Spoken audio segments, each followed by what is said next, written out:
जगत सारा क्षणिक है और आत्मा एक नित्य है। आत्मा का अनुभव बस एकमात्र नित्य है।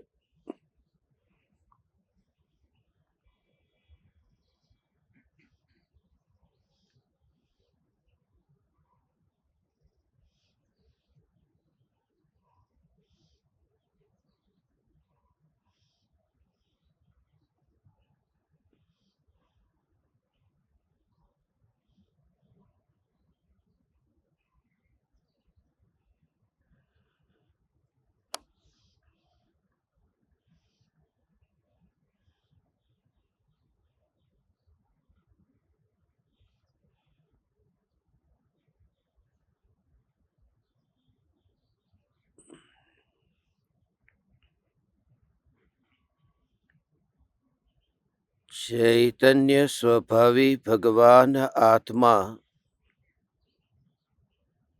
अनादि अनंत शुद्ध चैतन्य मात्र है। ज्ञान मात्र है। मैं शुद्ध चैतन्य मात्र, ज्ञान मात्र, भगवान आत्मा हूँ। प्रति समय यह जागृति बनी रहे। इस जागृति का नाम धर्म है।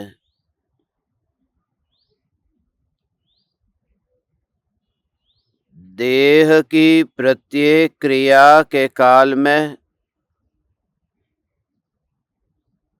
और विकल्पों के बहते प्रवाह के काल में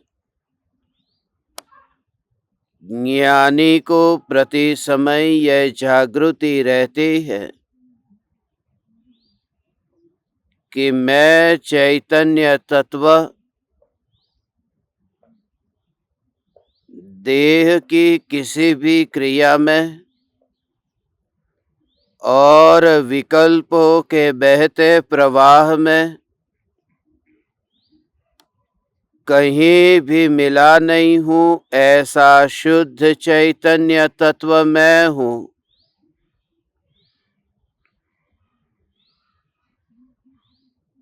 प्रति समय स्वयं की शुद्ध चैतन्य सत्ता का बोध आत्म जागृति ही धर्म है।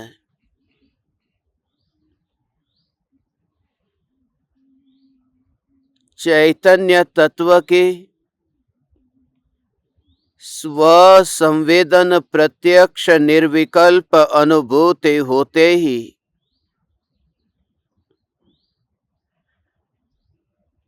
मौन की महिमा जागृत होती है।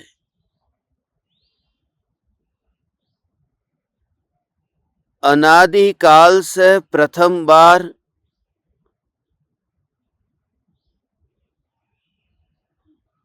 मौन की अनुभूति हुई।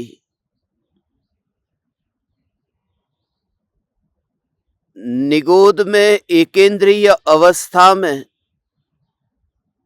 कभी पहाड़ बना, कभी जल बना, कभी अग्नि बना, कभी वायु बना, कभी वनस्पति बना। एकेंद्रीय की अवस्था में वाणी नहीं थी। वहां सिर्फ काया थी। न सोचने की शक्ति थी, न बोलने की शक्ति थी। मौन तो वहां भी था, मगर वह मौन मजबूरी का मौन था। वहां प्रकृति सहयोग नहीं देती थी बोलने के लिए। वहां कर्म की प्रकृतियों का ऐसा उदय नहीं था कि वाणी मिले। मगर 2 इंद्रिय से लेकर 5 इंद्रिय की अवस्था में जहां वाणी का योग है, मगर वाणी होने पर भी पंचेंद्रिय अवस्था में, एकमात्र ऐसी पंचेंद्रिय अवस्था में वाणी होने पर भी उस वाणी का उपयोग न करना। क्योंकि वाणी का उपयोग हम कब करते हैं? जब कोई दूसरा हो तो। जब हम अकेले हैं तो बोलने की जरूरत नहीं है। इसलिए भाषा की जरूरत पड़ती है जब कोई पराया है तो। एक कमरे में मैं अकेला ही बैठा हूं तो मुझे बोलने की जरूरत नहीं है। मगर और गहराई में जाए कि वहां पर भी हम अकेले अकेले बोलते तो रहते ही है, क्योंकि वहां पर भी हमारे विचारों में कोई दूसरा होता ही है। जब हम भीतर में उस स्थिति पर पहुंच जाते हैं कि जहां कोई पराया न हो, संयोग के रूप में ही नहीं, संयोगी भावों के रूप में भी, वस्तुतः नहीं, विचारों से भी किसी का संयोग नहीं है, वहां कोई पराया नहीं है, तो फिर वो जो विकल्पों में जो बोलना होता था वह भी नहीं होता। ये कोलाहल नहीं होता, क्योंकि कोलाहल हमेशा पर के लक्ष्य से होता है। जब भी आपके भीतर में दुख का वेदन हुआ होगा, आप विचार करना कि उस समय आपका विचार किसी न किसी पराये का ही होता होगा, या फिर मित्र का जो अभी शत्रु बन गया, या फिर पत्नी का जो अभी तुम्हारी बात नहीं मान रही, या उस बेटे का जो अनाड़ी निकला। कहीं ना कहीं पराये के विकल्प में ही यहां उलझना होता है। और जहां उपयोग अपने में समाये सिर्फ अपनी ही महिमा, तो फिर विकल्प भी शांत होने लगते हैं। क्योंकि भीतर में जब अंदर में प्रवेश करता है तो अंतर में अनुभूति होती है, तो वहां पर कोई आयोजन नहीं होता।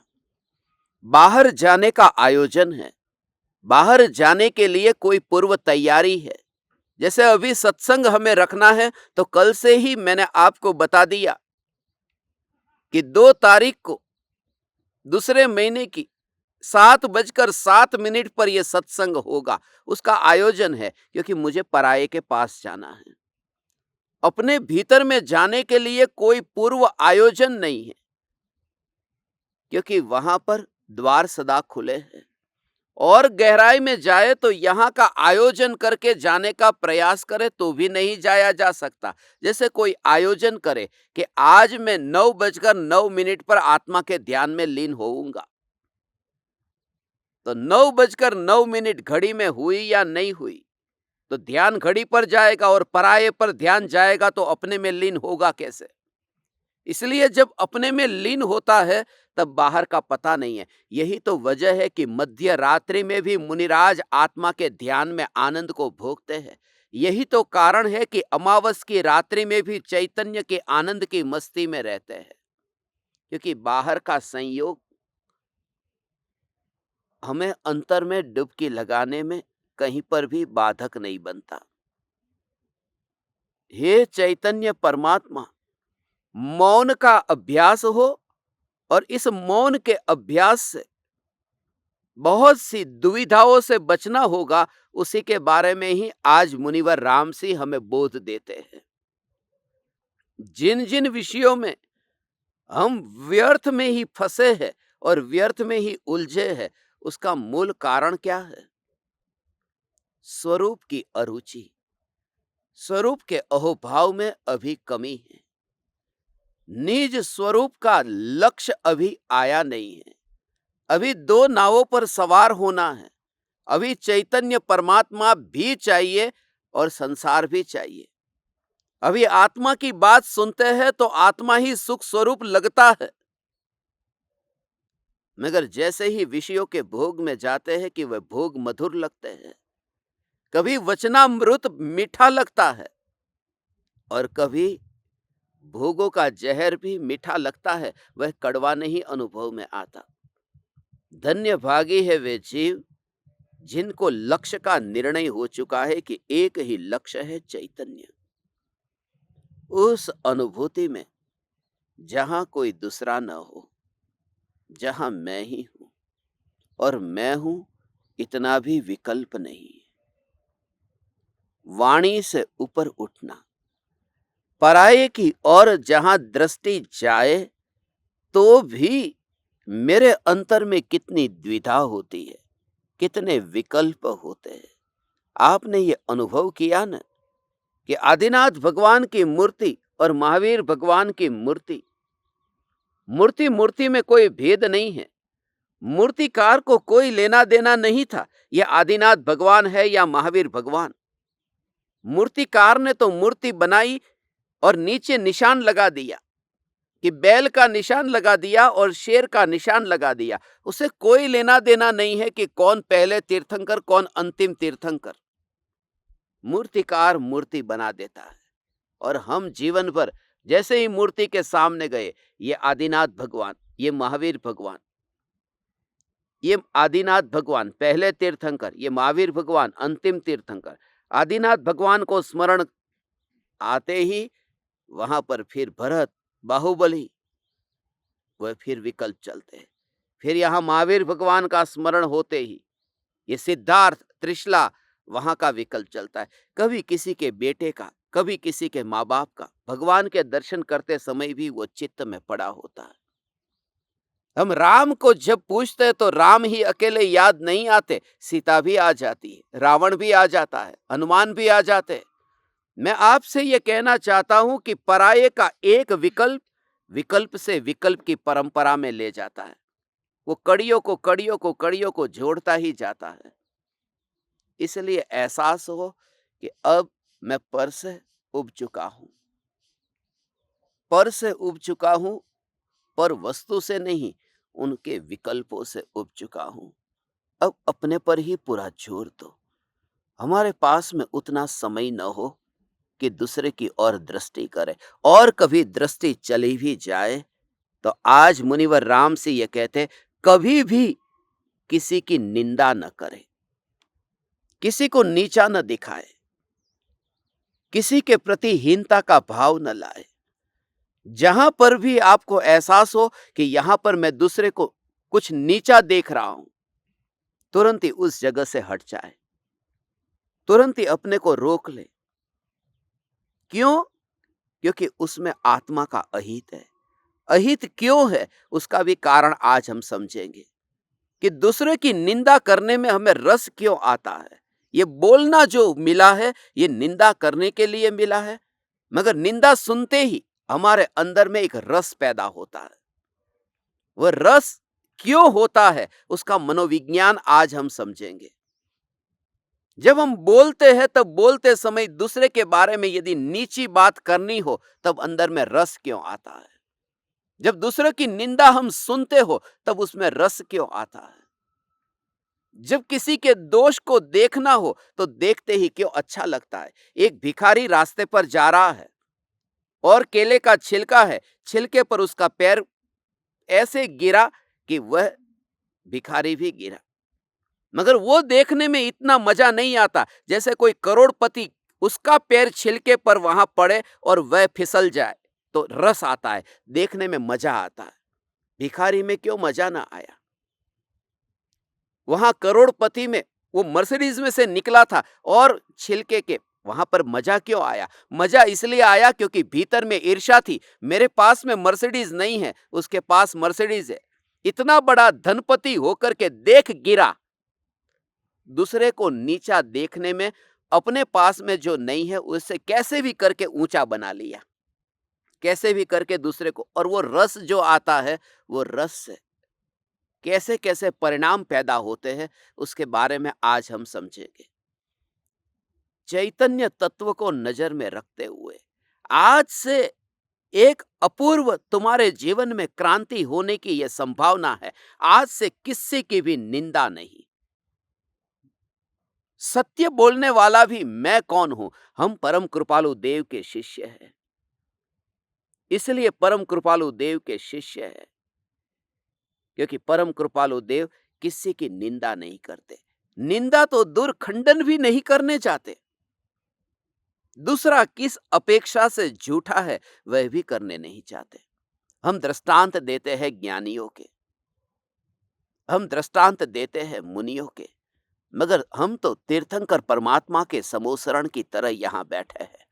मारीची यदि 363 मत की स्थापना करे तो भी तीर्थंकर परमात्मा की दिव्य ध्वनि में बात उसकी नहीं है, बात तो चैतन्य की है, जोर चैतन्य का है।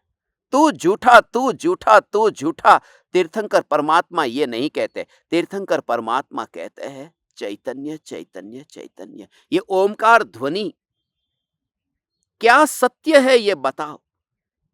सामने वाला जो व्यक्ति है वो व्यक्ति पूछता है कि मुझे सिद्धपुर जाना है, कौन सा रास्ता सिद्धपुर का है, और आप उस व्यक्ति को बताओ कि ये रास्ता सिद्धपुर का नहीं है, ये सिद्धपुर का नहीं है, ये सिद्धपुर का नहीं है।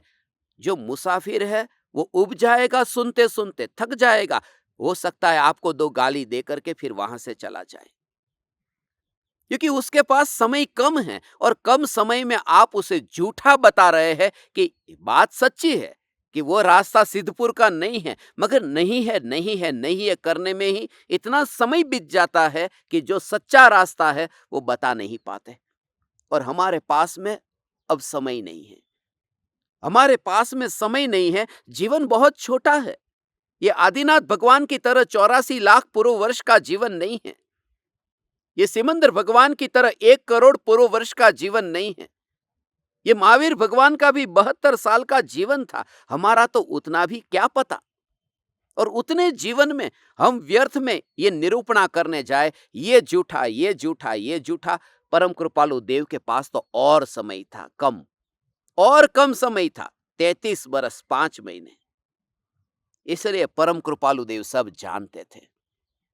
परम कृपालु देव को कम मत नापना।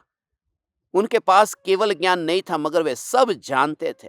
उनकी परिणति ऐसी निर्मल हो गई थी कि बस सिमट गए। आत्मसिद्धि शास्त्र में किसी के बारे में भी निंदक शब्द कहीं पर भी नहीं लिखा, किसी भी दर्शन का नाम न लिखा, किसी भी दर्शन की निंदा न की, किसी भी दर्शन का खंडन नहीं किया। कौन झूठा ये बताया ही नहीं। सिर्फ यही आत्मा है, आत्मा नित्य है, आत्मा कर्म का करता है और आत्मा कर्म का भोगता है। आत्मा का मोक्ष है, आत्मा के मोक्ष का उपाय है। बस बात खत्म हो गई यहां पर ही। और यह सुनकर के ही अंदर से परिणमित हुई बात कि शिष्य कहता है, सदगुरु ना उपदेश थी आव्यु अपूर्व भान, निज पद निज माही लयु, दूर थयु अज्ञान। मेरा अज्ञान दूर हो गया। हे ज्ञान दीपक, आज हम एक ऐसी अपूर्व जिंदगी शुरू करने जा रहे हैं, और वह मजा जो है, वह मजा तुम्हें इस सत्संग के अंत तक पता चल जाएगा। पहले इस दोहे को हम पढ़ते हैं, 125वां दोहा है।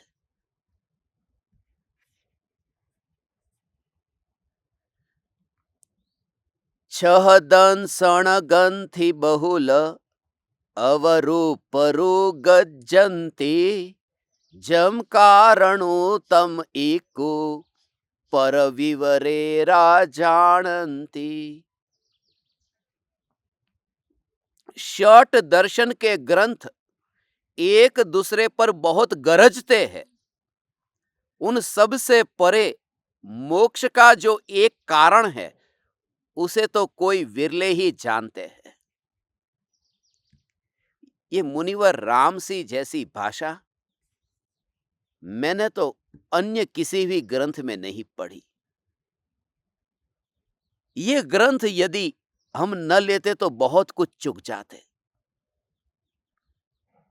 6 दर्शन के ये जो ग्रंथ है वो एक दूसरे पर बहुत गरजते हैं, गरजते भी है और बरसते भी है, मगर वे पाते क्या है? बात यहां इसकी करो ने, पाते क्या है? हमें क्यों रस आता है कि दूसरा झूठा है, दूसरा ये काम करता है, दूसरे से बचो। पंडित की हमेशा ये चाल है, मगर हाथ में कुछ भी नहीं आता। पंडित हम सब पंडित जो चाहते हैं कि दूसरा क्या भूल करता है, ये बात झूठी है, ये बात ठीक नहीं है, ये बात ठीक नहीं है, ये बात ठीक नहीं है। उसमें एक रस आता है। दूसरे की लकीर को छोटा करके कैसे भी करके हम अपने को बड़ा बना देते हैं। मजा आता है उसमें। तुमने कभी देखा, यदि तुमने समाचार ये सुने हो, यदि तुम्हारे पास में कोई आदमी आए और कहे कि तुम्हारे पड़ोसी की जो पत्नी थी वो किसी पराये के साथ भाग गई, तुम कहते हो भाग गई? कब भाग गई? वो जो भाव आता है, कब भाग गई, किसके साथ भाग गई? आओ ने, बैठो ने, बैठो बैठो, चाय लोगे, कॉफी लोगे, उसके लिए आसन बिछाने लगते हो, उसको आदर देते हो, बैठो बैठो, क्या चल रहा है आजकल। क्यों वो भाव आता है? क्योंकि जैसे ही निंदा सुनी उसमें रस आ गया। मुझे आश्चर्य होता है कि काव्य के जो रस बताए उन रसों में ये निंदा रस क्यों नहीं है? जो सबसे बड़ा रस है, निंदा का रस है। निंदा करने में मजा आ जाता है। एक बात, दिल बागबान हो जाता है किसी की निंदा करे तो। इसलिए क्योंकि दूसरे की निंदा करने में ये रस जो भीतर में आता है, उससे अपने सभी दोष छिप जाते हैं उस समय के लिए, और मुफ्त का आनंद भी मिल गया, दोष भी सब छिप गए।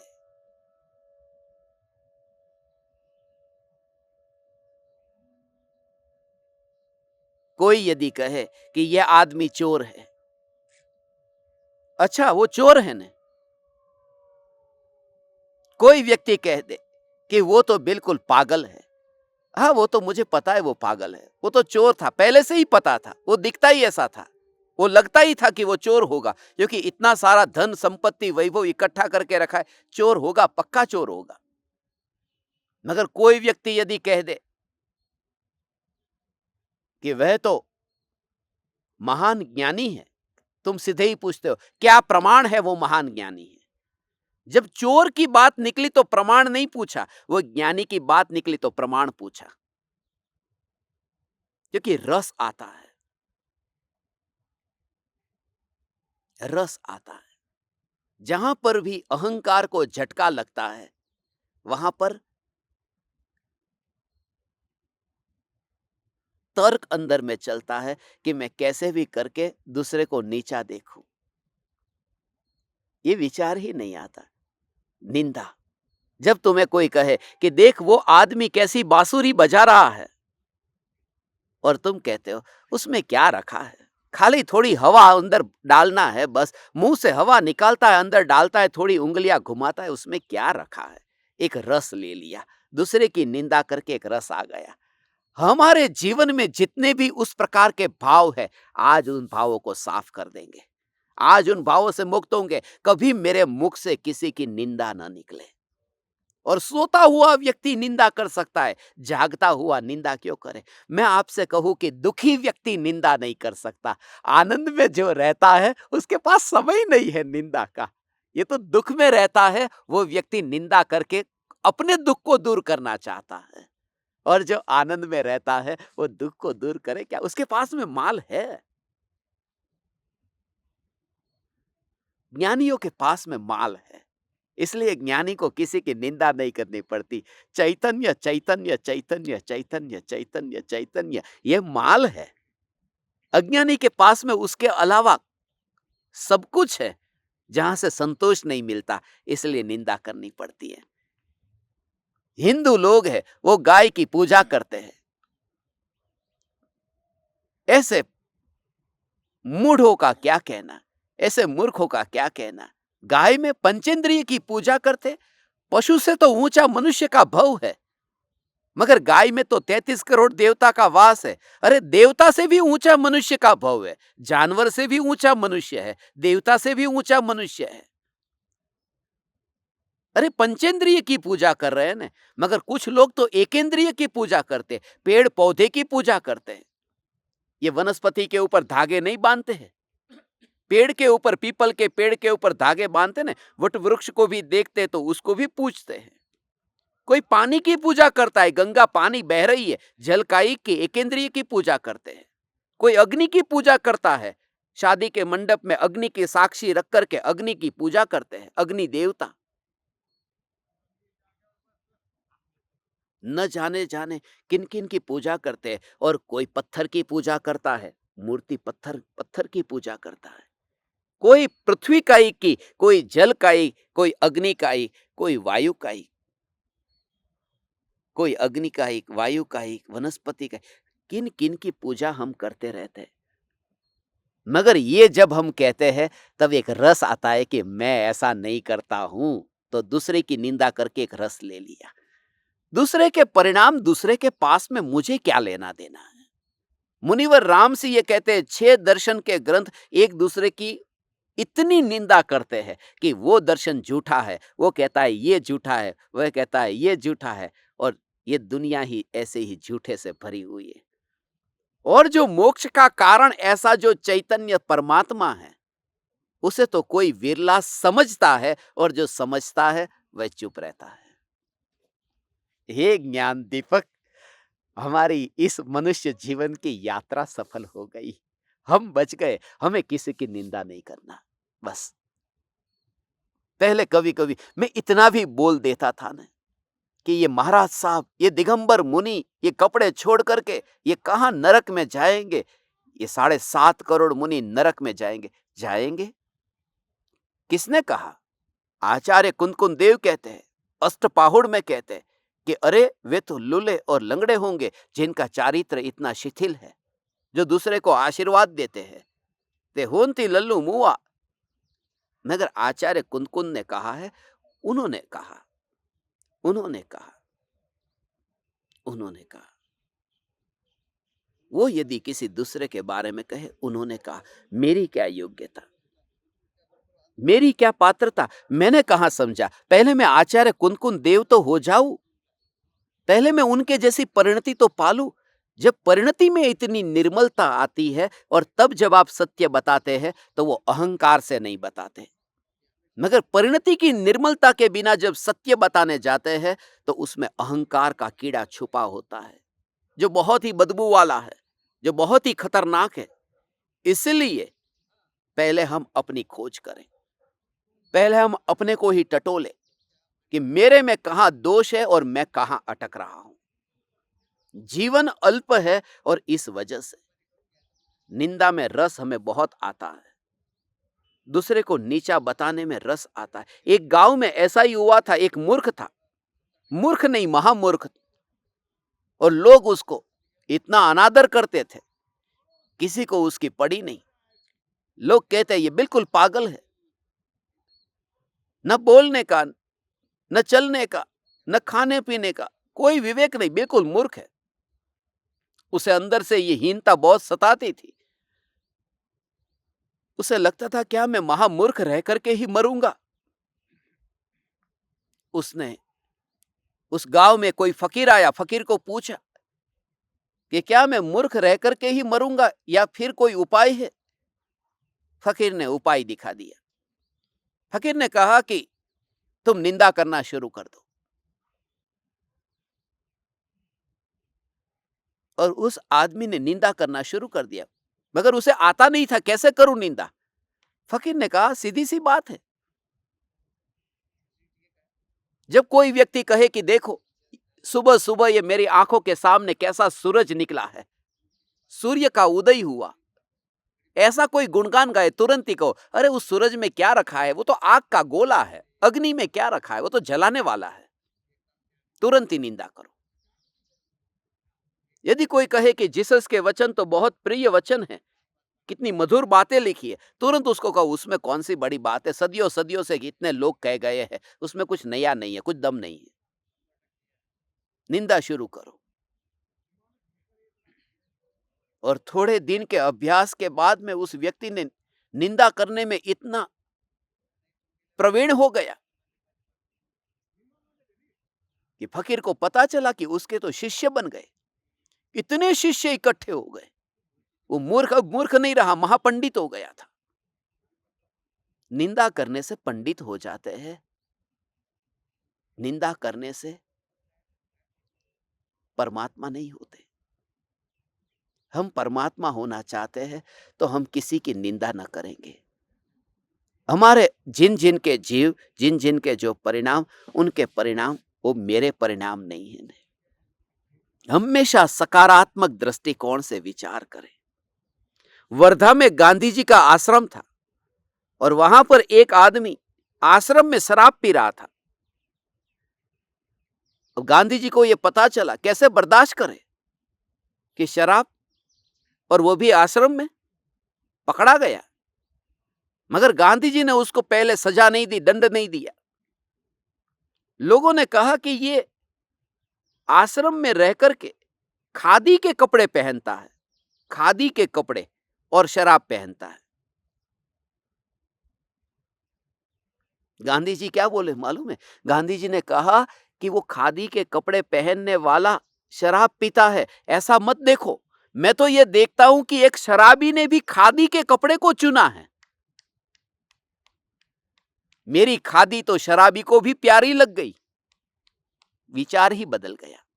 यदि खादी पहनने वाला शराब पीता है तो निंदा होती है, मगर एक शराबी होकर के भी कोई खादी को पहनता है तो अपना हित, अपना प्रयोजन सिद्ध कर लेना, बस किसी की निंदा नहीं।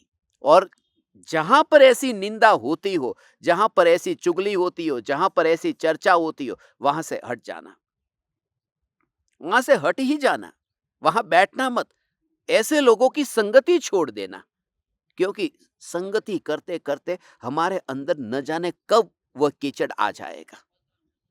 कोई यदि कहे तो भी माफ कर देना, कहना माफ करो, मुझे नहीं सुनना ये सब। बात को बदल दो, बात को घुमा दो। मगर क्यों? क्योंकि उससे हित नहीं है। मेरी निंदा करने वाले लोग बहुत हैं। इतने लोगों ने मेरी निंदा की,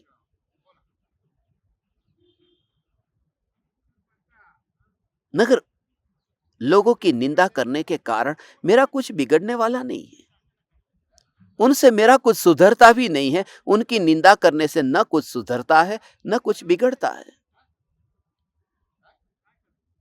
बहुत निंदा करते हैं कि मैं स्मशान में बैठता हूं, स्मशान में कोई धर्म होता है। मैं पहाड़ पर बैठता हूं, पहाड़ पर कोई धर्म होता है। बहुत निंदा करते हैं, मगर उनकी निंदा से मेरा कुछ नहीं बिगड़ता। हाँ, मुझे दर्द होता है। दर्द इस बात का होता है कि निंदा करने वाला व्यक्ति अपने आत्मा के हित से वंचित हो रहा है। उतनी दया उसके ऊपर आती है कि उसका अहित हो रहा है। हे चैतन्य परमात्मा, तुझे जो मौका मिला था ये नर भव में आत्महित करने का, उस मौके को तू गवा रहा है। क्योंकि उससे तेरा क्या सुधरेगा? जब मेरा कोई बिगड़ता नहीं है, दूसरे द्वारा की गई निंदा से मेरा कुछ बिगड़ता नहीं है, तो तेरी निंदा तेरे पास, वो तेरे परिणाम तेरे पास है, तेरे परिणाम मेरे पास में नहीं आएंगे। मुझे किसी से कोई भय नहीं है। कोई निंदा करे तो करे, भय सिर्फ इतना है कि अरे तेरा जो मनुष्य भव ऐसे ही व्यर्थ में बर्बाद हो रहा है। बस एक ही बात, चैतन्य चैतन्य चैतन्य। मोक्ष का जो कारण है यह चैतन्य परमात्मा है। 6 दर्शन के ग्रंथ एक दूसरे पर बहुत ही गरजते हैं। समय नहीं है, बस इतना ही याद रखना, बस इतना ही याद रखना। अपना लोटा छान करके पानी पी लेना, सागर को छानने मत जाना। अपनी जेब में गलत नोट न आ जाए उसका ध्यान रखना। बाजार में चलती नकली नोट को रोकने मत जाना। सिर्फ इतना ही ध्यान रखना कि बस मैं देख करके चलूं, सामने वाला देख करके चले या न चले, मैं अपना व्यवहार निभा लूं। बस मैं अपना व्यवहार निभाऊं, मैं देख करके चलूं, और जैसा सामने वाला ऐसा मैं न हो। कोई मेरी निंदा करे और मैं उसकी निंदा करूं तो फिर अंतर ही क्या रहेगा? एक आदमी, वो बिच्छू जो है, वो बिच्छू पानी में डूब रहा है, मर रहा है, फिर भी वो उस बिच्छू को बचाने जा रहा है। बिच्छू काट रहा है, फिर भी वो बचाने जा रहा है। किसी ने देखा, उस आदमी को कहा कि मूर्ख है क्या? इतनी भी समझ नहीं है कि वो बिच्छू काट रहा है और फिर भी तू उसे बचा रहा है। उस सज्जन ने जवाब दिया कि बिच्छू बिच्छू होकर के भी अपना काटने का स्वभाव नहीं छोड़ता, तो मैं तो मनुष्य होकर के अपना बचाने का स्वभाव क्यों छोड़ दूं? मैं अपना काम करता हूं, वो उसका काम करता है। बिच्छू यदि मुझे काटे तो क्या मुझे बिच्छू को काटने जाना चाहिए? कुत्ता यदि मेरे पास में भौंकता हो तो क्या मुझे सामने भौंकना चाहिए? मैं बस अपनी मस्ती में रहूं। हाथी चलता है और कुत्ते भौंकते हैं। एक आदमी ने मुझे कहा कि मुझे कोई फर्क नहीं पड़ता, हाथी चलता है और कुत्ते भौंकते हैं। मैंने उसे कहा तुझे फर्क पड़ता है, इसलिए क्योंकि हाथी इतना भी नहीं बोलता कि हाथी तो चलता है और कुत्ते भौंकते हैं। इतना भी तुझे पता चला ना, कुत्ते भौंकते हैं। हाथी इतनी मस्ती में होता है कि उसका पता भी नहीं होता कि कुत्ते भौंकते हैं। मैं अपनी चैतन्य की मस्ती में इतना मस्त हो जाऊं, भावना भाता हूं कि जहां कोई भौंकता हुआ न दिखाई दे। ऐसा चैतन्य चैतन्य चैतन्य चैतन्य चैतन्य चैतन्य का जोर। हे ज्ञान दीपक, ऐसा सत्संग ही सुनने योग्य है जहां पर चैतन्य की ही चर्चा हो। यही तो हमारी विशेषता है, यह हमारी आइडेंटिटी है।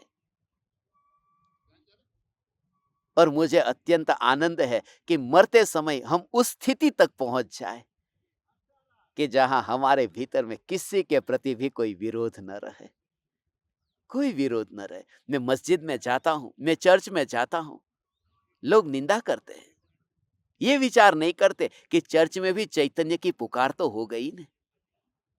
पूरे विश्व में हजारों लोग इस चैतन्य की पुकार सुनकर के शाकाहारी तो हुए न। उनके कानों में भी मैं भगवान आत्मा ये वाणी तो पहुंची न, मगर चर्च शब्द सुनते ही एक एलर्जी हो गई है। मस्जिद सुनते ही एलर्जी हो गई है। ये सब एक दूसरे पर ऐसे ही तो बरसते हैं। इजराइल पैलेस्टाइन पर, पैलेस्टाइन इजराइल पर। ये कौन है? ये धार्मिक लोग नहीं है, ये एक दूसरे पर बरसते हैं। और अहंकार ये सब कराता है। जहां ये भाव है अपने को बड़ा बताने का, वहां कुछ न कुछ इलाज करना पड़ेगा। कमजोर व्यक्ति दूसरे की निंदा करके अपने को बड़ा बनाता है।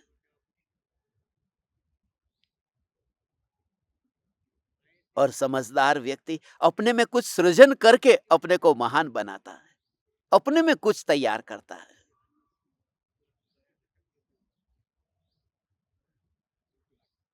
नादिर शाह का नाम आज भी रह गया।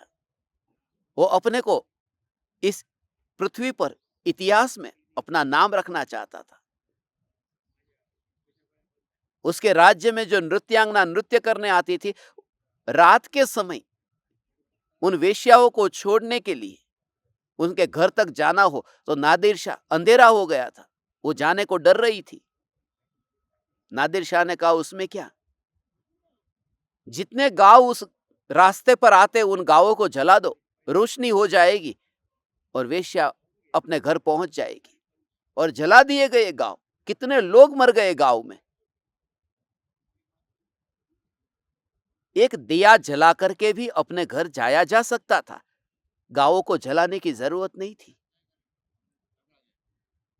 मगर अहंकार है कि कैसे भी करके इस पृथ्वी पर मैं अमर हो जाऊं। हे ज्ञान दीपक, ये पुकार आज के इस जमाने में, जहां हमें कहीं पर भी किसी के सामने न सिद्ध करने जाना है, न आगम को दिखाने जाना है कि मैं तेरे को इस आगम की इस पंक्ति पर ये लिखा है, मेरे को किसी को नहीं बताना। बस मेरे को किसी को नहीं बताना है। एक ही प्रयोजन कि बस मैं अपने में मस्त रहूं और जो सत्य है उस सत्य की निरूपणा हो। बस चैतन्य चैतन्य चैतन्य चैतन्य चैतन्य।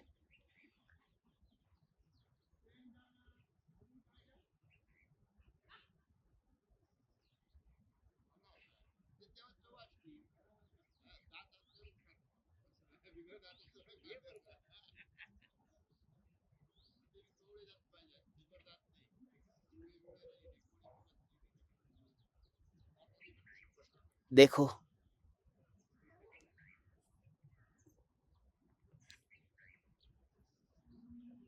षट दर्शन के ग्रंथ एक दूसरे पर बहुत गरजते हैं। तू झूठा है, गरजते हैं। ये जितना भी है यही तो है। मस्जिद गिरा दो, मंदिर बना दो, मंदिर गिरा दो, मस्जिद बना दो।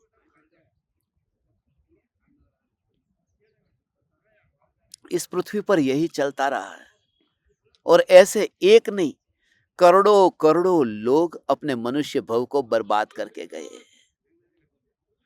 हम धन्य भागी है, हे परम कृपालु देव। आप यदि हमें न मिलते तो हम कहां होते, कहां होते, कहां होते, कहां होते, कहां होते।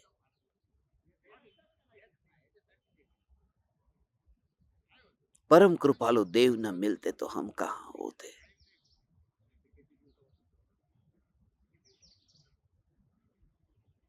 परम कृपालु देव ने चैतन्य की पुकार की, भगवान आत्मा की पुकार की। पूज्य गुरुदेव श्री कांजी स्वामी के पास में हजारों लोग आए, मगर हजारों लोग में ऐसे विरले ही, गिने चुने विरले, सोगानी जी जैसे, बेंसरी बेन जैसे ऐसे विरलों ने ही क्यों पाया। ज्यादा तो भीड़ इकट्ठी हुई थी। दिगंबर लोग गुरुदेव के पास में आ गए थे। गुरुदेव ने कह दिया कि श्वेतांबर झूठा है, दिगंबर सच्चा है। श्वेतांबर कपड़े के साथ में दीक्षा नहीं हो सकती, मुनि नहीं हो सकते, दिगंबर से ही। तो जो दिगंबर पहले से ही अपना झंडा ऊंचा रख करके खड़े थे, उनको एक महापुरुष ऐसा मिल गया। क्योंकि जिस महापुरुष ने दिगंबर होकर के ये सिद्ध करके बता दिया कि श्वेतांबर से ऊंचा दिगंबर है, तो दिगंबर के अंदर वहां पर गुरुदेव हीरे बन गए। इसलिए वहां पर लोगों की भीड़ इकट्ठी होने लगी। आत्मा का हित उन्होंने नहीं किया, उन्होंने कहा झंडा ऊंचा रहे हमारा। आत्मा का हित यदि करता तो फिर श्वेतांबर की निंदा में भी वो नहीं चाहता। परम कृपालु देव के प्रति मेरा अहोभाव इसलिए है कि परम कृपालु देव के प्रति अहोभाव इसलिए है कि कहीं पर भी किसी के बारे में भी कुछ भी नहीं, बस भगवान आत्मा जे स्वरूप समझा बिना पाम्यो दुख अनंत। कपड़े को छोड़े बिना, कपड़े को पहने बिना, रंगीन को छोड़े बिना, सफेद को पहने बिना, सफेद को छोड़े बिना, नग्न हुए बिना कुछ नहीं। हे परम कृपालु देव, बस मैं भावना पाता हूं, अनादि अनंत ये चैतन्य सत्ता का स्वरूप आपने बताया। हे परम कृपालु देव, मृत्यु से पहले बस मैं ऐसे एकांत में रह करके आपके बोध का अनुसरण करूं। हे परम कृपालु देव, बस मैं कहीं पर भी किसी के बारे में कोई भी प्रकार से कमेंट न करूं, कुछ भी नहीं, बस बात ही नहीं। सत्य यह है, सुनना है वह सुने, न सुनना है वह न सुने। बस सत्य यह है, बस सुनना है वह सुने। और परम कृपालु देव से मिला है वह सत्य। हो परम कृपालु देव हमारे आदर्श है ने, आदर्श है ने। एक ज्ञान दीपक से मेरी बात हो रही थी। फेसबुक के ऊपर किसी ने कुछ गलत पोस्ट कर दिया था, बुरी बातें लिखी थी, गलत बातें लिखी थी। उस व्यक्ति ने नीचे कमेंट किया और सिद्ध करने के लिए कि परम कृपालु देव सत्य किस प्रकार से है, मैंने उस व्यक्ति को सिर्फ इतना कहा कि हम तो परम कृपालु देव के शिष्य हैं, हम तो परम कृपालु देव के अनुयायी हैं। तो जरा विचार करो, परम कृपालु देव यदि इस उत्तर का प्रत्युत्तर यदि इस प्रकार से देखते पढ़ते तो क्या वे आनंदित होते, या उन्हें लगता कि ये क्या कर रहा है तू, उसे तो मैं नहीं मिला था, तुझे तो मैं मिल गया था न। उसने तो आत्मसिद्धि शास्त्र नहीं पढ़ा था, तूने तो पढ़ा था न, जिसमें किसी की निंदा नहीं की है। इसलिए बस तर्क देने मत जाना, युक्ति से सिद्ध करने मत जाना, बस अपना लोटा छान करके पी लेना। प्रचार करना, हम रोज रोज सत्संग करेंगे, नियम से करेंगे। अब तो हम रात्रि के ध्यान का प्रयोग उसके भी नियम से, यदि इंटरनेट मिला तो ठीक है, मगर पक्का तो ये अभी से ही भावना पाता हूं, हर महीने 4 बार तो अपना ध्यान से पूर्व ये रात्रि का ध्यान का प्रयोग होगा। हर महीने कम से कम 4 बार तो होगा, 2 अष्टमी और 2 चतुर्दशी। अष्टमी और चतुर्दशी, शुक्ल पक्ष की और कृष्ण पक्ष की, कम से कम 4 दिन के लिए, तो वो 4 दिन के लिए ब्रह्मचर्य का पालन होगा, वो 4 दिन के लिए संयम पूर्वक जीवन जिया जाएगा, वो 4 दिन के लिए वेद ज्ञान होगा, और वो 4 दिन क्यों चुने वो भी मैं आपको बता दूंगा। हम करते रहेंगे, हम परम कृपालु देव के मार्ग पर, मगर कुछ सृजन करेंगे, किसी का संहार नहीं करेंगे, किसी को काटेंगे नहीं। कुछ बो अपने भीतर में, दूसरे के वृक्ष को काट करके वहां पर अपना सर्जन करने मत जाओ। अहंकार है, वो मजा लेता है, वो अपने दोषों को देखता ही नहीं है। हम शिकायत करते, मैंने जो ये मकान बनाया है, इस मकान में ये चिड़िया क्यों आ जाती है, मेरे मकान में चिड़िया क्यों आती है? तेरे मकान में चिड़िया नहीं आती, वहां पेड़ था, उस पेड़ को काट करके मकान बनाया है, उस पेड़ पर चिड़िया रहती थी, वो चिड़िया का जो घर था वहां तूने घर बनाया है, और फिर कहता है कि चिड़िया मेरे घर में क्यों आती है? तू चिड़िया के घर के पास रहता है, तू चिड़िया के घर में रहता है। मगर अहंकार है, वो ये स्वीकार नहीं कर पाता कि मेरे में कहीं दोष है। हे ज्ञान दीपक, हम तो चैतन्य चैतन्य चैतन्य चैतन्य चैतन्य के दीवाने होकर रहेंगे। ये ज्ञान दीपक, किसी की निंदा नहीं, कोई बुरा है बस, और उसका निरीक्षण, आत्मनिरीक्षण करने से पता चलेगा, आत्मनिरीक्षण करने से पता चलेगा। हम ऐसे ही लोगों के साथ में रहते हैं जहां बातें भी ऐसी ही होती हो, निंदा होती हो, हाथ में क्या आया? हम जिन्हें कहते हैं ये तो मेरा अपना है, तुझे पता नहीं वो भी तेरा अपना नहीं है, वो भी तेरे पीछे क्या क्या निंदा करता होगा। बहू तो मेरी है ना, ये बहू तो मेरी है, मगर वही बहू किसी के सामने जो निंदा करती होगी, वो तो ऐसी निंदा करती होगी जो बाहर वाले को पता नहीं है, उसका सीक्रेट जो बहू को ही पता है। तो मत समझ कि यहाँ ये मेरा हितकारी है, यहाँ कोई किसी का नहीं है। बस मैं इतना परिपक्व हूं कि मुझे निंदा से फर्क नहीं मिलता। जितना निंदा करने वाला व्यक्ति हो, जितना विरोध करने वाला हो, हमारे गुरुजी तो हमें पढ़ाते थे, कहते थे कि कोई तुम्हारा कितना भी विरोध करे, समझना कि विरोध ही प्रचार की पूंजी है। कोई व्यक्ति जो मुफ्त में एडवर्टाइजमेंट कर रहा है,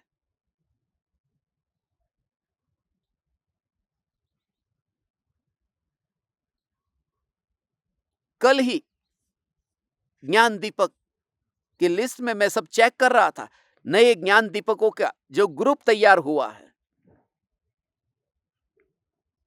तो उसमें कुछ संदेश में पुराने संदेश इतने थे कि पढ़े नहीं थे, मगर पता चला एक संदेश कल ऐसा आया था, पढ़ा नहीं था। एक साथ में कितने 500-600 मैसेज पढ़े होंगे, वो अनरीड में थे, तो वो पढ़ा तो पता चला। लेकिन हम आपका प्रवचन नियमित रूप से सुनते हैं, तमिलनाडु से, मगर हमने किसी के द्वारा ये सुना था कि आप तो मस्जिद में जाकर के नमाज पढ़ते हैं और समय सार पर प्रवचन देते हैं। किसी ने हमको कहा था, इसलिए हम कैसी नमाज कैसे पढ़ते हैं। नमाज पढ़ना आता है मुझे, मैं नमाज पढ़ सकता हूं, अल्लाहू अकबर ये कर सकता हूं। तो वो उसने सोचा यूट्यूब पर मेरा नाम लिखा और नमाज पढ़ना लिखा, तो नमाज तो आई नहीं, समय सार का प्रवचन निकला। बोले एक प्रवचन सुना, तब से मैं ग्रुप में ज्वाइन तो हो गया हूं, मगर कृपालु देव का आत्मसिद्धि शास्त्र का मिशन का दूसरा वीडियो देखा, तो आत्मसिद्धि शास्त्र डाउनलोड किया, क्योंकि मुझे तो उसका भी पता नहीं था। वेबसाइट पे जाके आत्मसिद्धि डाउनलोड किया।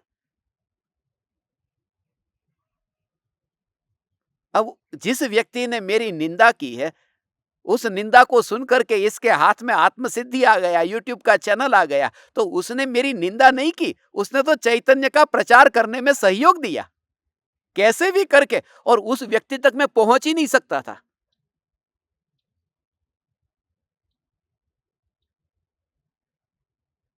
धन्य भागी है जो हमारी निंदा करे, वो भी मुफ्त में हमारा प्रचार हो रहा है। अभी अरिहंत चैनल पर, जिनवाणी चैनल पर, इन सब चैनलों पर प्रवचन देना हो तो पैसे चुकाने पड़ते, 2-2 लाख, 2.5-2.5 लाख, 3-3 लाख, 4-4 लाख रुपए चुकाने पड़ते एक महीने के।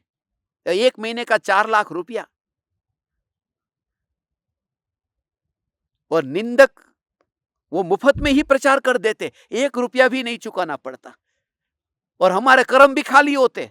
कबीर नहीं कहते, निंदक नियर रखिए, साबुन और पानी के बिना ही मैल धुल जाता।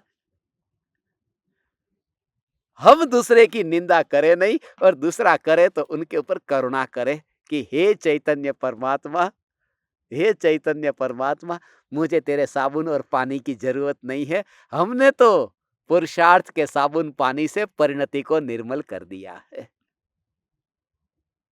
आज का ये दोहा, हे मुनिवर राम सिंह, आपकी भाषा, आपका कहना ऐसा सटीक है कि बस कोई किसी की निंदा नहीं करे। हमारे आसपास में कोई रहता है, उससे भी इतनी उम्मीद में नहीं रखता हूं कि ये मेरी निंदा कभी नहीं करेगा। इतना नजदीक में रहने वाला कब कैसे बदल जाए पता नहीं। ऐसे ज्ञान दीपकों को मैं पहचानता हूं ना, जो ज्ञान दीपक पैर पकड़ करके बैठे थे, कभी छोड़ते नहीं थे। रात का समय हो तो कहता हूं, जाओ तुम, मुझे सोने दो, कब तक पैर पकड़ के रहोगे। पैर दबाते थे, सेवा करते थे, पैर दबाते थे, मगर पता नहीं था कि पैर दबाते दबाते इतना विकास कर गए कि गला दबाने लगे, ऊपर आने लगे, कि ये नजदीक का होकर के ऐसा करता है, करता है। एक नेता मुझे स्मरण में आया, वो नेता ने कोर्ट में, अदालत में जाकर के एक मुकदमा दर्ज कर दिया कि एक आदमी ने मुझे उल्लू का पट्टा कहा है। अब उस आदमी को कोर्ट में बुलाया गया, उल्लू का पट्टा उस आदमी ने कहा था या नहीं कहा था, पहले सिद्ध हो जाए। मगर नेता बिल्कुल निश्चिंत था, क्योंकि नेता के पास में एक ऐसा गवाह था जो उसका अपना था। उसका नाम जीतू चक्रम था।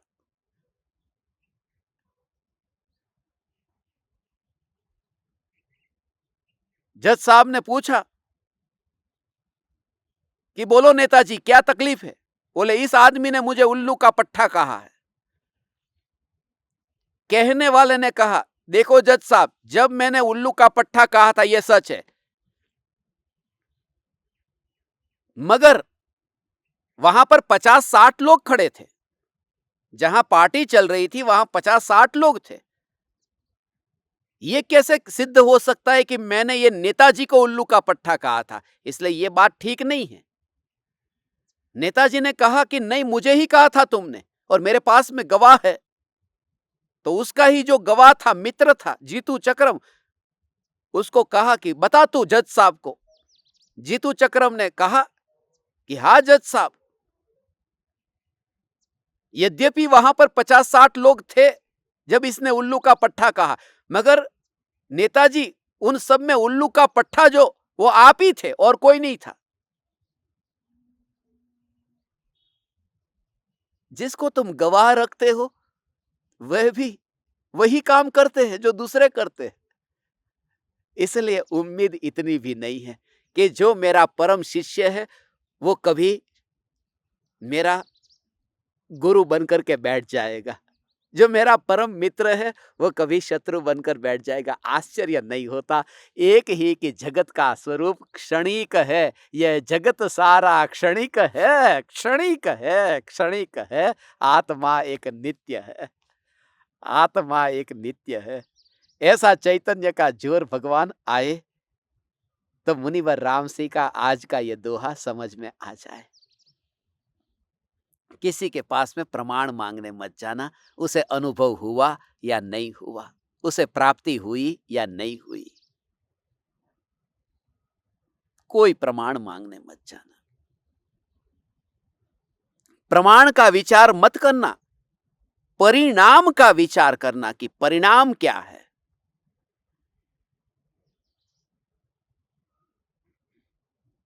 6 दर्शन के ग्रंथ है, ये 6 दर्शन एक दूसरे पर बहुत गरजते हैं, मगर 6 में से कोई भी जो मोक्ष का कारण है, मोक्ष का जो एक कारण है, उसे तो कोई विरला ही जानता है, वो विरले ही जानते हैं। हम कभी भी किसी के बारे में निंदा न करें। कभी मैं भी आपके सामने कभी कहूँ न, किसी के बारे में निंदा करता हुआ पाया जाऊँ, तो मैं आप परमात्माओं से कहता हूँ, हाथ जोड़ करके कहता हूँ, बिल्कुल बेशक होकर के आप मुझे मैसेज भेजना कि ऐसी निंदा करना आप बंद कर दीजिए, और मैं कर दूंगा, मैं कर दूंगा। तुम मेरे इस मोक्ष के भव्य महल के निर्माण में थोड़ा सहाय कर देना। मैं आपसे कहता हूं, क्योंकि मैं आपका गुरु नहीं हूं, इसलिए मैं आपसे ये कह सकता हूं। गुरु होता तो कह नहीं सकता, नहीं गुरु होता तो कहता, तू कौन होता है मेरी भूल दिखाने वाला। मैं आप समस्त परमात्माओं से कहता हूं, हम कभी किसी की निंदा न करें, सृजन करें, अपने में कुछ नया प्रकट करें, और जहां निंदा होती हो ऐसे माहौल से दूर रहे। अभी हम इस वाणी, इस निंदा, इस खंडन से न्यारे ध्रुव स्वरूप में कैसे स्थिर हो, उसका प्रयोग करते हैं। निंदा करने से हाथ में कुछ भी नहीं आता, और यदि भूतकाल में इतनी निंदा हो गई हो, तो उस निंदा से जो कर्म बंधे हैं, उससे मेरा ही भविष्य में कभी अपमान होने वाला है। उन कर्मों का फल जब भोगना पड़े, उनसे कैसे बचा जाए, उसका अंत में हम प्रयोग करते हैं।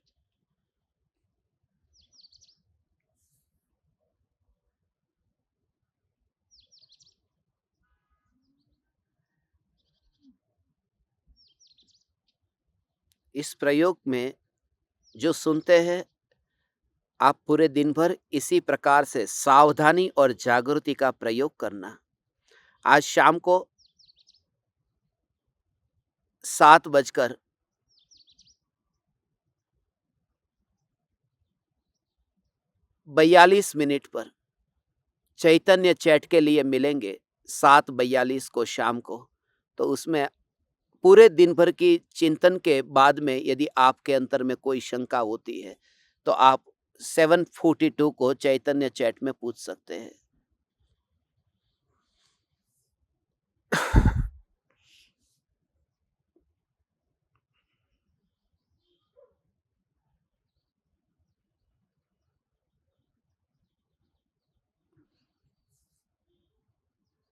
चैतन्य परमात्मा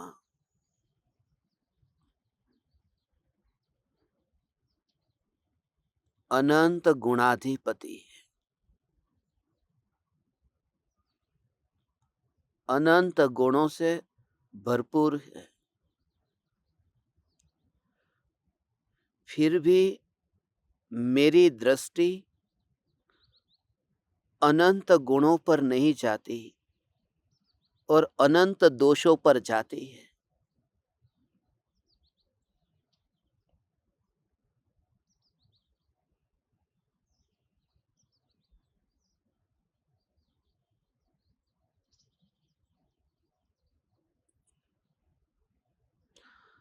और अनंत दोषों पर दृष्टि जाती है, वह भी अपने दोष नहीं है, पराये के दोष। क्योंकि अपने दोष नजर में आए तो दोष रहे ही क्यों, पुरुषार्थ प्रारंभ हो।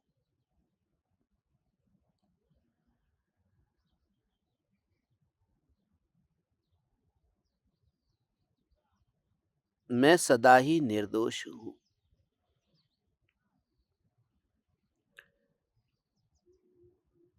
कोई व्यक्ति यदि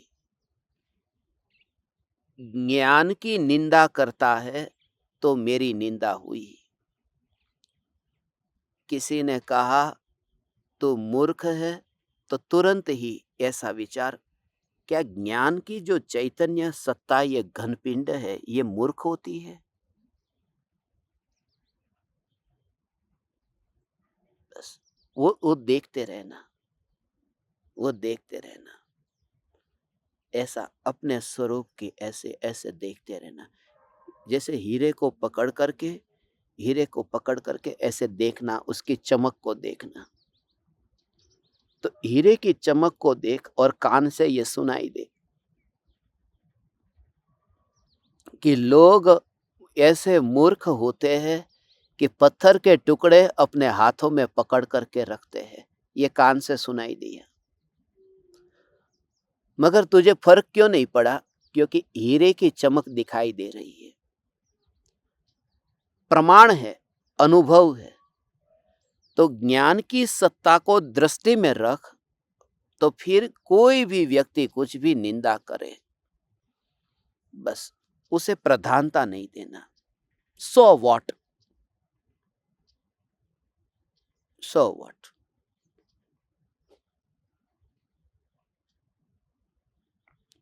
ज्ञान में ही मस्त रहता हूं। जानना जानना जानना, जानना ये दोष नहीं है। और जो निंदा होती है वह तो दोषों की होती है,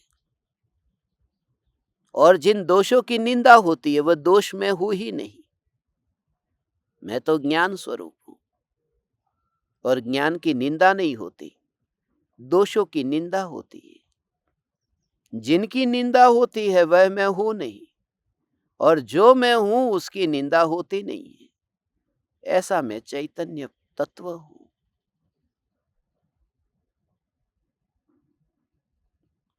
ऐसे ही ज्ञान में अंतर में जा, अंतर में ऐसा ज्ञान में प्रयोग करना। कुएं के अंदर जैसे गया, अंदर गया, अंदर गया, तो बाहर की आवाज नहीं सुनाई देती है ना। कोई बोले कि तू मूर्ख है, सुनाई नहीं दिया। सागर की गहराई में इतना गया कि सुनाई नहीं दिया, कि सागर की गहराई में सुनाई नहीं दिया कि गांव में, नगर में लोग क्या कहते हैं। तो जो ज्ञान की पर्याय है, जो उन ज्ञेयों को, माने निंदा के ज्ञेयों को जानने के लिए जब व्यस्त होती है, उस ज्ञान को वहां खर्च क्यों करना? उस ज्ञान को ज्ञान में ही, माने इस गहरे सागर में खर्च कर देना। ज्ञान का खर्च सागर में कर देना।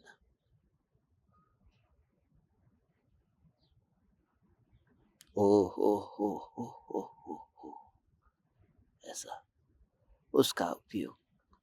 तेरी जेब में 100 रुपया ही है, तो 100 रुपया से वो शो पीस खरीद करके अपने घर में रखना, या 100 रुपये का भोजन खरीद करके पेट में डालना, कि अपने में खर्च कर लेने, वो व्यर्थ में क्यों खर्च करना?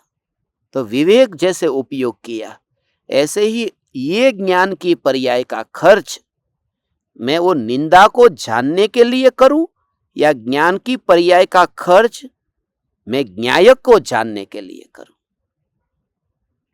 ये न्यायक को जानने के लिए करूं।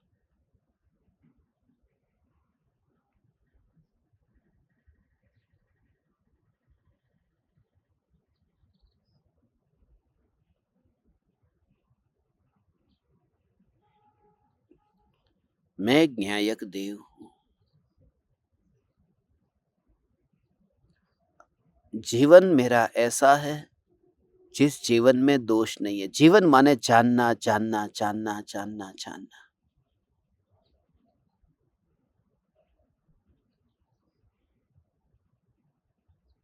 दुनिया कहे कि तू पत्थर दिल हो गया है, बिल्कुल पत्थर दिल हो गया, मगर ये मार्ग पत्थर दिलों का ही है।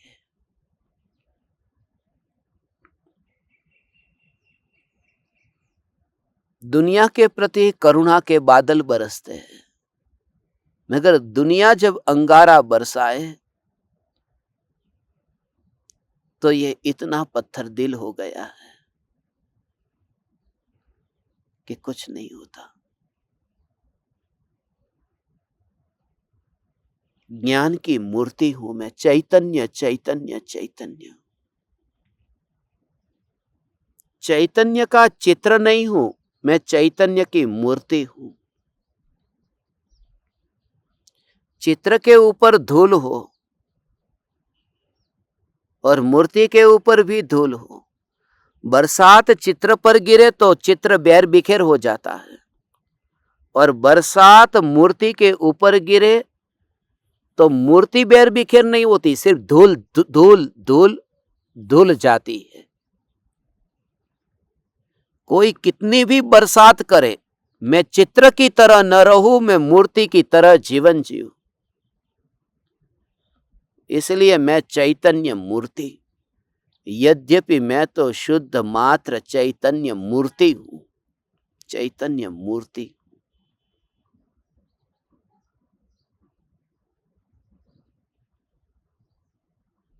निंदा के भी शब्द, प्रशंसा के भी शब्द परज्ञेय है, और दर्पण में पदार्थ मिलते नहीं हैं तो न निंदा ज्ञान में मिलती है, न प्रशंसा ज्ञान में मिलती है।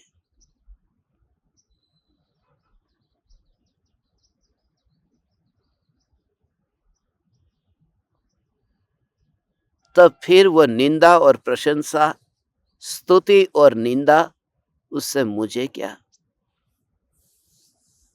तू झूठा है, ये दूसरे को कहां बोलने चाहो। तो गाली मत दे, ये दूसरे को रोकने नहीं जा सकता, खुद के कान बंद कर लो। यहां तो कान भी बंद नहीं करना, सुन ली, सिर्फ जागृति की, ज्ञान की पर्याय में ज्ञान ही है, गाली नहीं है। यह अभ्यास सच्ची दिशा का अभ्यास है। न हो तो निराश मत होना, प्रयोग यही करते रहना। पूरे दिन भर आज अभ्यास करना। भूतकाल में किसी की भी निंदा हो गई हो, किसी के बारे में आपके मुख से यदि बुरे शब्द निकले हो, तो अब इस मनुष्य जन्म के अंत से पहले बस उसका प्रतिक्रमण करना, प्रायश्चित करना कि बस आज से परिवर्तन, कि मैं दूसरे की निंदा न करूंगा। सृजन ऐसा करो, सृजन करो, सृजन करो। पृथ्वी पर याद रहना नहीं है। हिटलर भी याद रह जाता है, नेपोलियन भी याद रह जाता है, सिकंदर भी याद रह जाता है, चांगिस भी याद रह जाता है, स्टेलिन भी याद रह जाता है, मुसोलिन भी याद रह जाता है।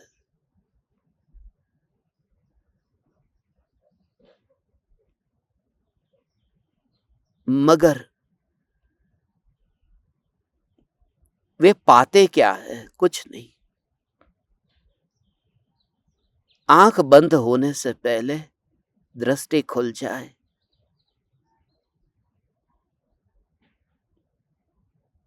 सिद्ध स्वरूप हूं, सिद्ध पद को पाऊं। सारी दुनिया मुझे जाने, उसमें मेरी महानता नहीं है। मैं सारी दुनिया को जानूं, उसमें मेरी महानता नहीं है। मैं स्वयं को जानूं, बस यही महानता है। और स्वयं को जानूं तो दोष दिखता ही नहीं है। सत्वमेवासि निर्दोष हो। हे परमात्मा, आप निर्दोष हो, क्योंकि राग द्वेष से रहित हो, और ऐसा ही मेरा स्वरूप है। मैं भी स्वभाव से निर्दोष हूं, इसलिए मेरी निंदा हो ही नहीं सकती। मैं ज्ञान मात्र हूं। चैतन्य चैतन्य चैतन्य।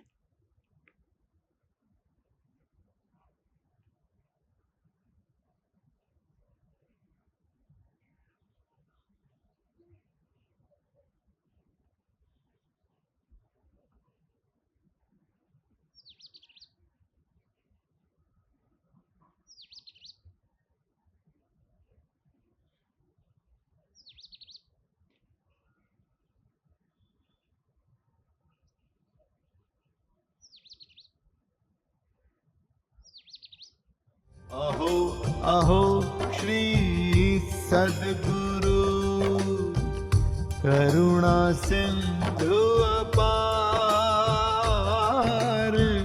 इस पामर पर प्रभु प्रभु किया, आहो आहो उपकार, आहो आहो उपकार। देह सहित जिनकी दशा, वरते देहातीत, उन ज्ञानी के चरण